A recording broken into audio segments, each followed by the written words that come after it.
Hello there. The Brexit group, Leave Means Leave, has put forward an immigration policy that would reduce UK net immigration back to the levels seen in the mid-1990s.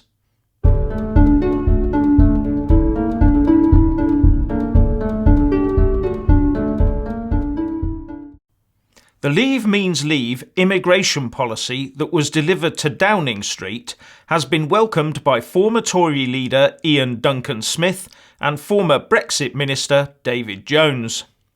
The main thrust of the paper is to put in place an immigration system that sets out the criteria for highly skilled migrants to be able to obtain work permits, while at the same time stopping low-skilled inward migration, where we should instead, says the paper, be putting the emphasis on training and upskilling the over 800,000 young Brits who are currently unemployed or otherwise economically inactive. Leave Means Leave says that the people understand the country's need for the very highly qualified people from around the world to come to the UK.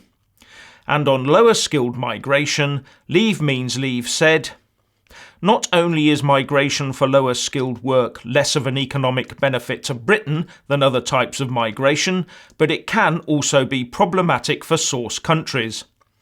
Many migrants from Eastern Europe arrive in Britain to take jobs for which they are overqualified, depriving their home countries of the skills and talent needed to develop their own economies and provide good public services such as healthcare." The paper also says that genuine international students should still be allowed to come to the UK and that seasonal agricultural workers should now be capped at 25,000 a year on 6-month visas, with the number tapering down over time as the industry takes on technology to replace them. Doctors and nurses will still be able to come as they are highly qualified, but limits on training places in medicine and nursing should be lifted to ensure that we can train an adequate number of doctors and nurses to meet the needs of the population. On benefits, etc., the paper calls for those coming in on visas having to prove adequate savings and insurance, and only those who are granted permanent residence should be eligible for social benefits, housing benefits and social housing, in keeping with the principle of fairness that we should all have to pay into the system. There is much more, and I've left a link to the paper in the description box below. Now, anyone thinking that Jeremy Corbyn's Labour Party have the answers to Brexit negotiation, then you might want to think again. Grilled on the BBC Marr show today, the Shadow Secretary of State for International Trade, Barry Gardiner, refused to say what approach his party would take to resolve the current impasse.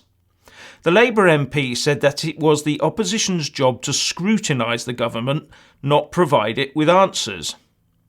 "They have been absolutely chaotic in their negotiations," he said.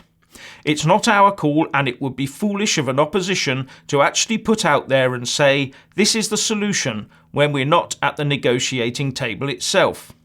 If we're at the negotiating table, we can have those discussions. I'd be very happy if Theresa May wants to move over and call that election and let us do that." Funny old thing, but Labour seems quite happy to provide its take on everything else, so why not Brexit? Maybe it's because they don't have answers except for the unpalatable one of staying in the EU via the single market back door and meekly handing over lots of money to Brussels while doing what the Commission and ECJ tell us to do forevermore. Not much hope for Brexit in the hands of Labour, I'm afraid. But to look at this from a different angle, Martin Wadsworth, who is a businessman who sells within the EU, put forward his thoughts on the so-called Brexit divorce bill to Channel 4 News. At the moment, the negotiations are like you walk into a restaurant and you say, "Can I have a menu, please?" And the maitre d' says, "No, here's the bill." And you go, "I've not ordered anything yet." And they say, "No, pay the bill first, and then we'll give you the menu." So at the moment, we're looking to pay money and we don't even know what we're going to get for it.